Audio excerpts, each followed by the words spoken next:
Hello, Blitz fans of all ages, it's me, PlumCastle, and in today's video, I'm going to be doing a review on the Emil I, a highly requested review at that.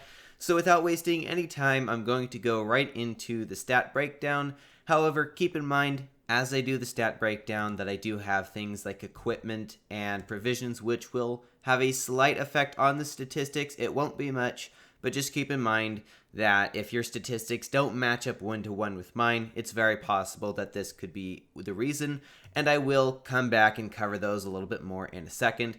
But coming back, like I said, to the statistics. So if we take a look here, 1,960 hit points, which is honestly pretty good for a tier 8 heavy tank. In terms of armor, I'm not really going to go over the numbers here. I'm actually going to show a separate window on the side of me looking at the tank.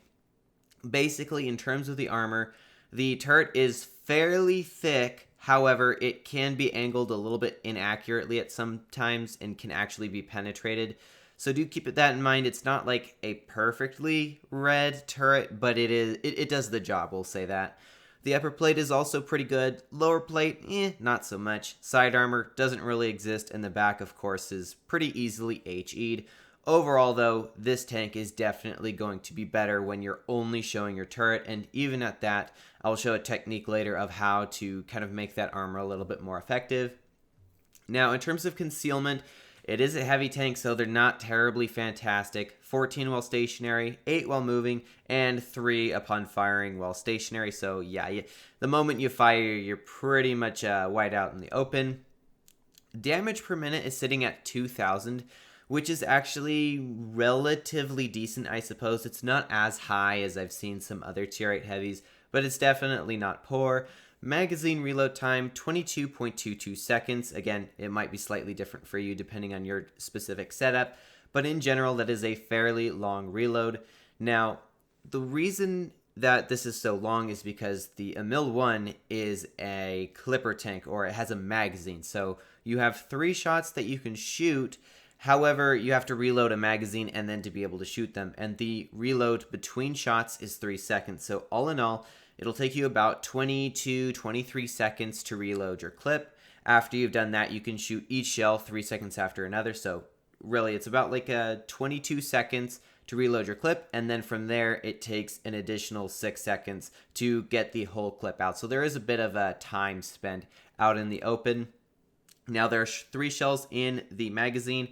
Now, as for average damage, it is 324 AP rounds, so that means after you fully reloaded your clip over the course of 6 seconds, provided you hit all of your shots, you can expect to get about 960 damage in your magazine, which is pretty good.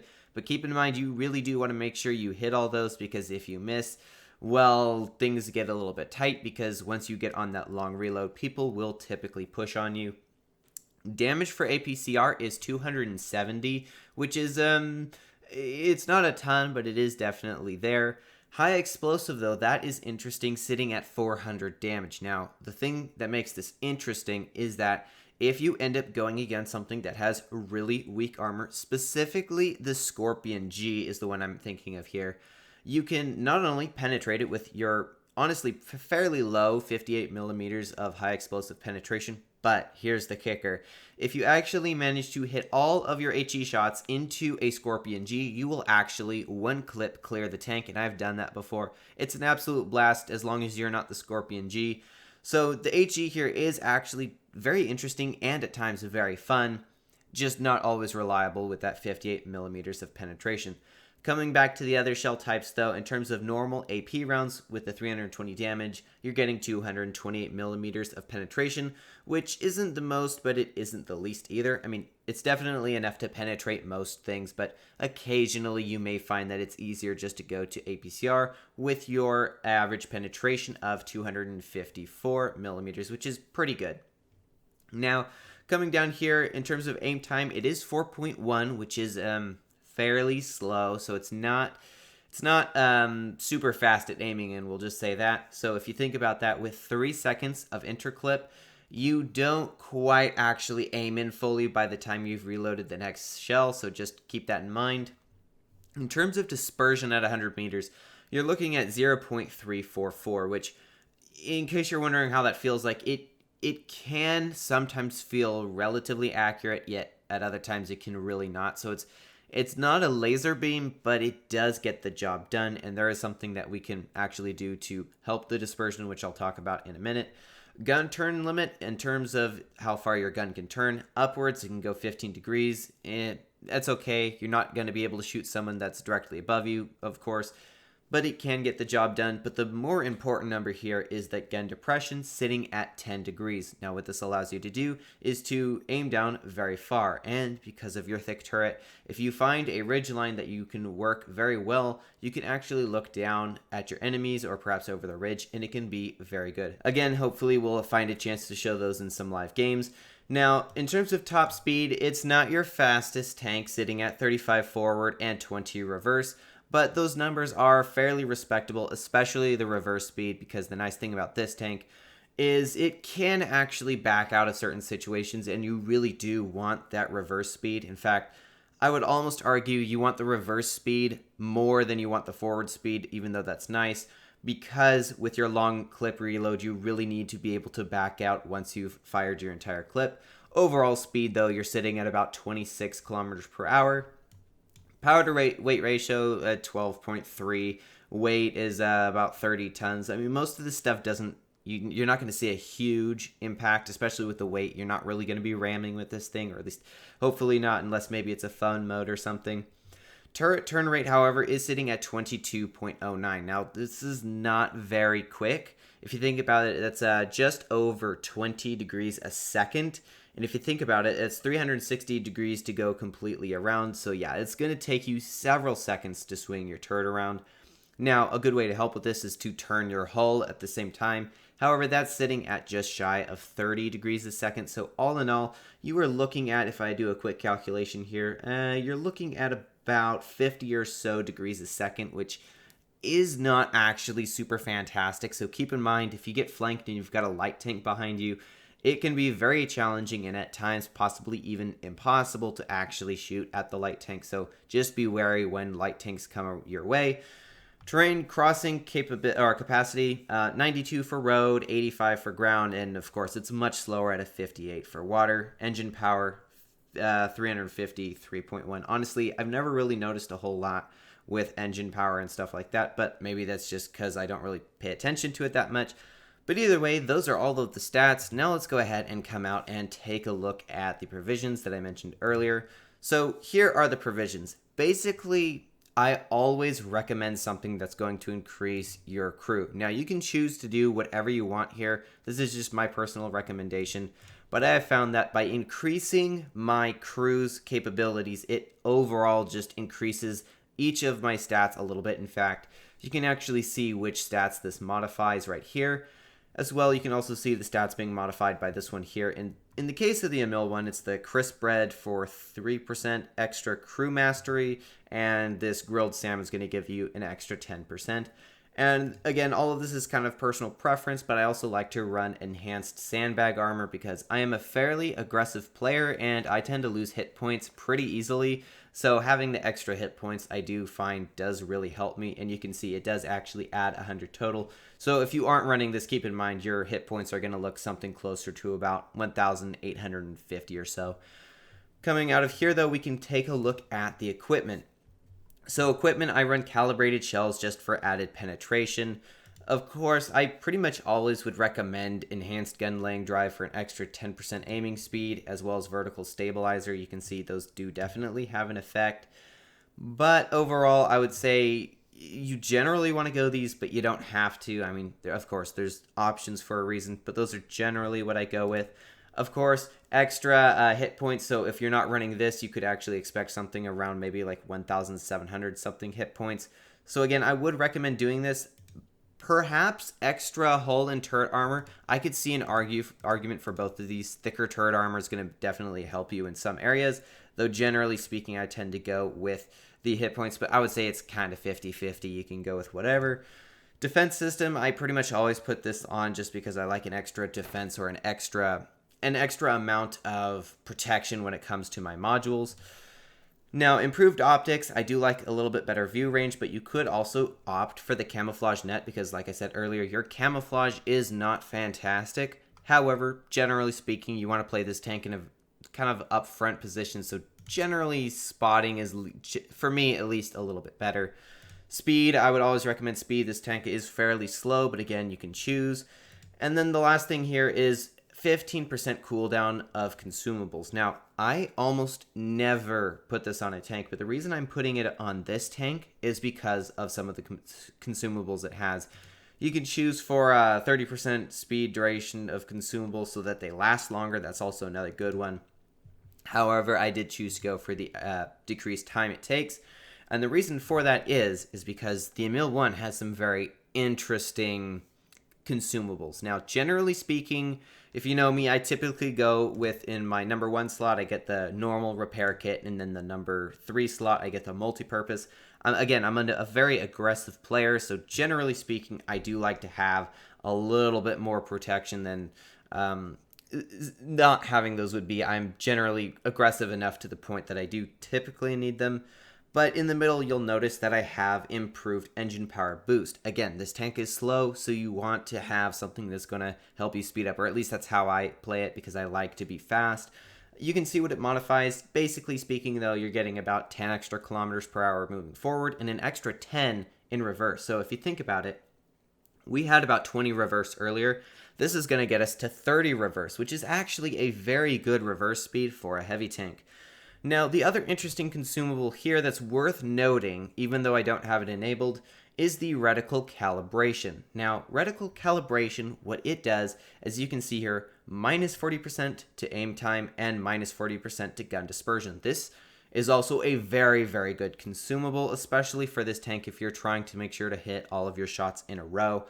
Honestly, if you're not an aggressive player, you may even want to just do a setup like this, where you have the 3 of those, and maybe at some point I'll try that, but for me personally, again, being as aggressive as I am, I generally like to have a little bit of a backup, and overall I am fairly comfortable aiming with this gun, but just keep in mind that that is another alternative setup. But anyway, those are the statistics, and other than, say, I don't know, the amount of ammo that I have in here, I'm going to go ahead and play in some live games to kind of show you how this tank plays. Now, hopefully we'll get some good games. Maybe we'll get some really bad ones. It kind of depends. This is actually the second time trying to record this one, and previous attempts didn't go so well. Just was kind of rough. But either way, we are now on Himmelsdorf, so we're going to see what we can do on here.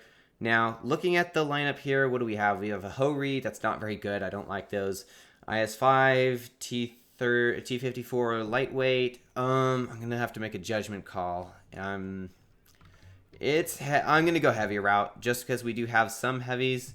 Although if I don't get any kind of support, although it does look like I'm going to get some support. So I'm going to try to go on the left side, but we're going to see what happens because this can be a good spot to go, and then sometimes it can be a really big death trap depending.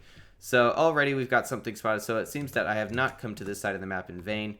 Now here we go. I mentioned earlier about getting better armor. This is how you do that. It's by sloping it.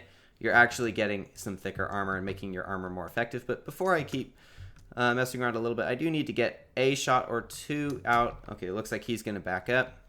There's the Hori. Hopefully he can get out of the game pretty quickly. Not because I wish that on him, but because I don't wish him to actually shoot me. Let's see if we can get a shot here. That is a very rare shot, even on a PC, because that is just not a very thick area to hit, especially with this tank. I'm getting hit from the side. I really don't like that. So I'm basically being forced to push forward at this point. We're going to try to get a shot. It doesn't connect. So I'm actually going to instantly go for the reload here. Probably not a good idea considering that Tiger just showed up. But now I'm in a position that I'm relatively safe. This J is going to move around. The IS-5 is probably going to die pretty quickly. Now I've lost a lot of hit points, but I'm just going to try to hold this position. There is that IS-5. We might even be able to get a shot off onto him, provided he doesn't die before I shoot him. And he didn't, so someone else is probably going to clear him up because I have the clip, it's actually more important that I get damage out as opposed to the kills. I mean, yes, kills are important, but with this tank, I just find that if I don't do the damage, that sometimes, like if I try to clear kills, it ends up actually not helping as much, especially right there where everyone was aiming at him. We've got an eagle on us. I honestly think we can get a pretty good win out of this. Now, let's see here. We've got the T-34, we've got the Tiger Savage, we've got the Eagle. The Eagle's not looking at me, so I'm going to push forward. And now there's the Eagle, so let's see how many shots we can get in there. It's 0 and 1, and okay, he's going to back up. So I'm actually noticing that there's only 2. I'm going to go for another reload, even though it takes about 20 seconds, just because I'm not really at a position to do much damage. And that lightweight's going to get creamed, so there's no point in me even going after him. Let's see if we can bounce a shot. We cannot. Okay, so it looks like we might be able to get some damage off onto the Eagle because no one else is over here. I always try to make a push towards whatever's going to get me damage for the most part. So let's see, 1 shot, and nice, we got a bounce, so the armor's working. 2 shots, come on, let this be mine, and 3, there we go, we got the kill. I'm not sure we did much damage, but we did definitely play our part. We played the hold down, we pushed where we needed to push. In general, I would say, for the most part, it's a little bit hard to say that that was a true example of this tank, just because it was pretty clear that our team was stronger. But you can see we did about 2,200 damage. Pretty good, honestly. Weren't the top of the team, but we did manage 3rd, which is actually still pretty good. And you can see that the enemy team did have a bit of a hard time. So in this next one, we'll see what we can accomplish. But generally, the takeaway here is this tank is very much for pushing out at the right opportunity. It's very much a hold down position tank. You'll notice that aside from the ending there, I did try to keep at least somewhat hold down. And you really want to do that because, again, your sides are very weak, so you're not going to be able to bounce a whole lot, at least not very reliably. So this one is very much an opportunistic tank where you kind of want to keep your turret being the only one showing. And then when the opportunity arises, like let's say nobody is focused on you, then maybe is the time to come out of your cover and just dump your whole clip and then kind of back into cover. It's a strong tank in terms of the armor, but it is actually kind of surprising the times that it will let you down, because it can certainly do that for sure. So let's see here. We got Yamato Harbor, and this is a tier 7 matchup, which is good for me-ish, except it's 2 Annihilators and a Smasher on the enemy team versus 2 Smashers. Now, I'm going to go to the right of this... right, left. I'm going to the left of this map because there's more hold-down capabilities there.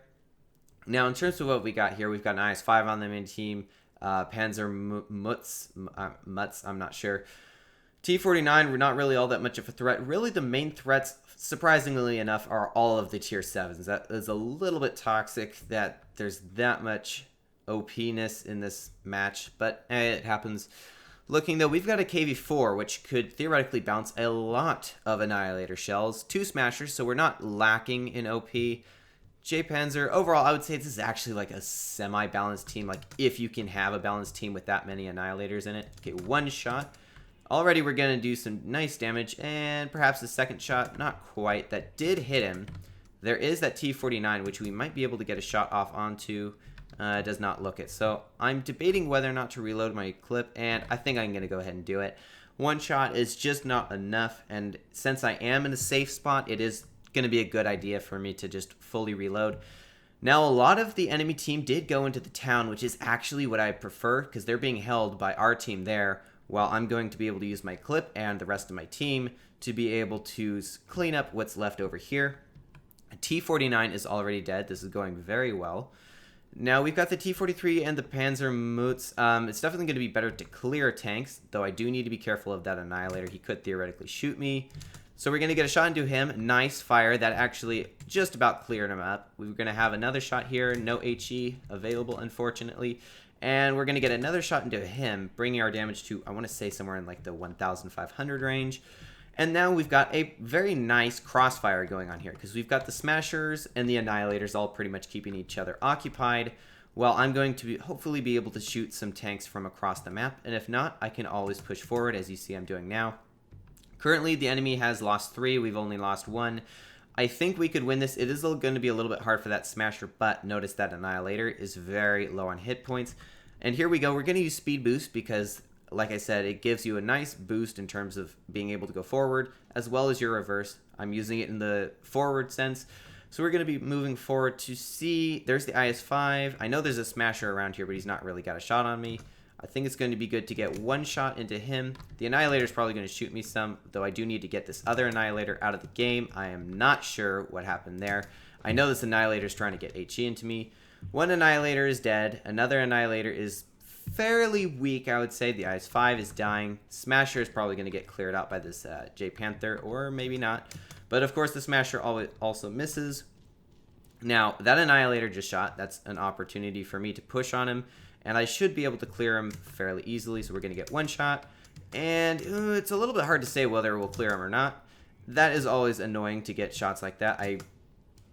I will say, the thing that sticks out with this tank sometimes is its luck. So, like, there will be times where you think you aimed right and it just, like, doesn't do what you think it would. So, it does happen.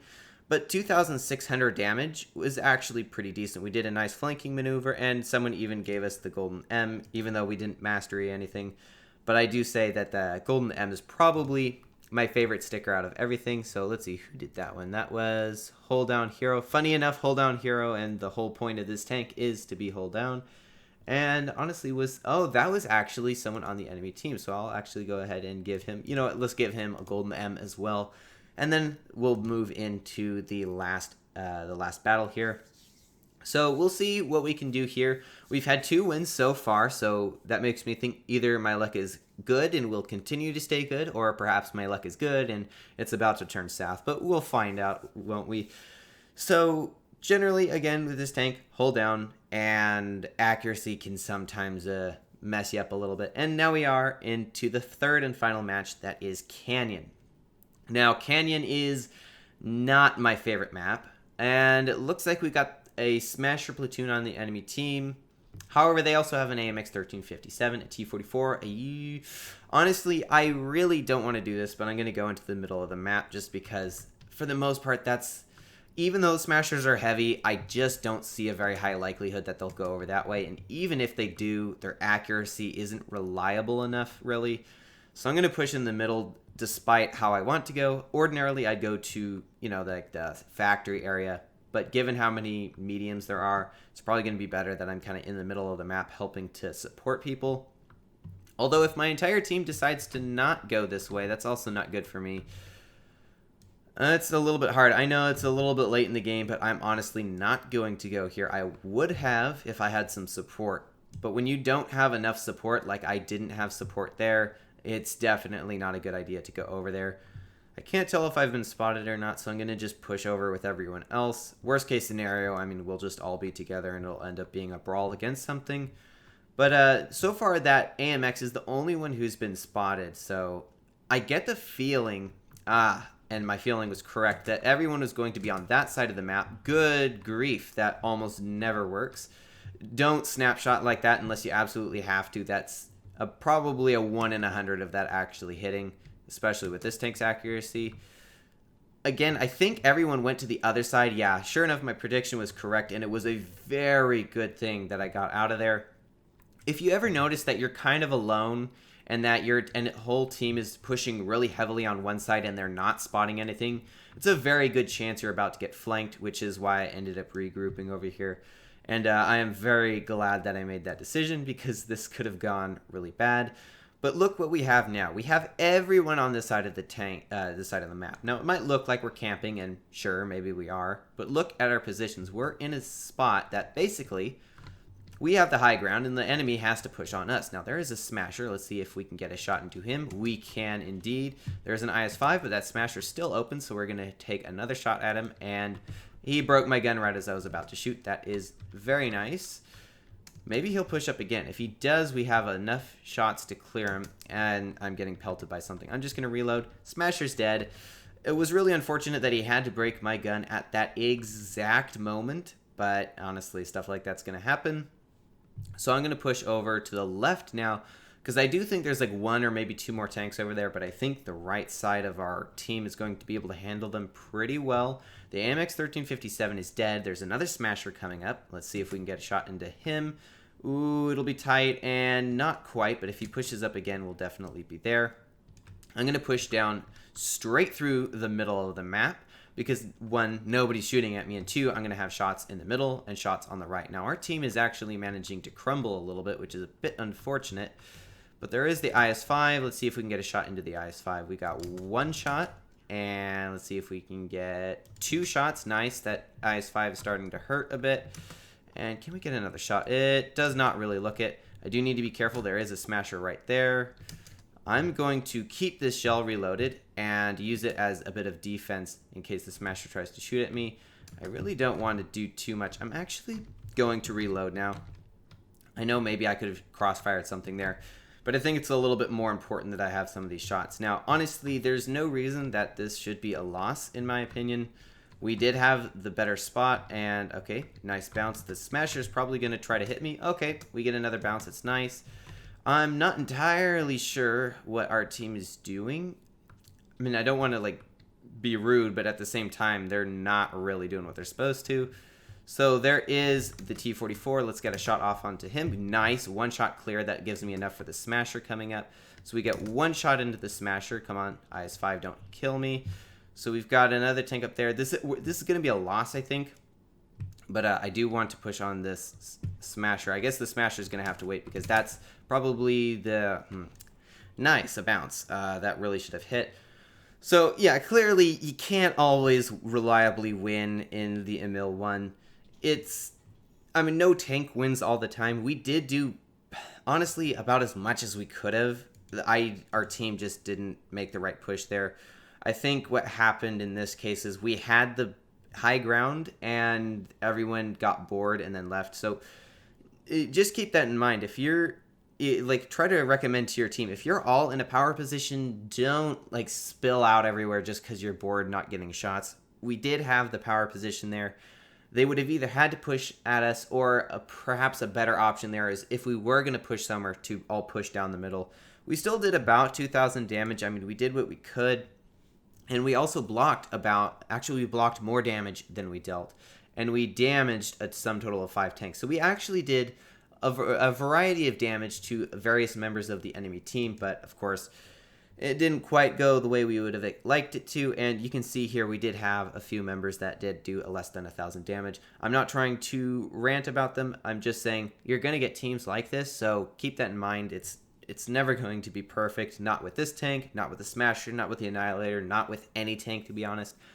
But the key thing is just to do what you can, like we did here, we did do. Honestly, I would argue that was probably a pretty good game on my end. It wasn't the fanciest game, but it was a solid game, or at least it was what I needed to be doing when I needed to be doing it.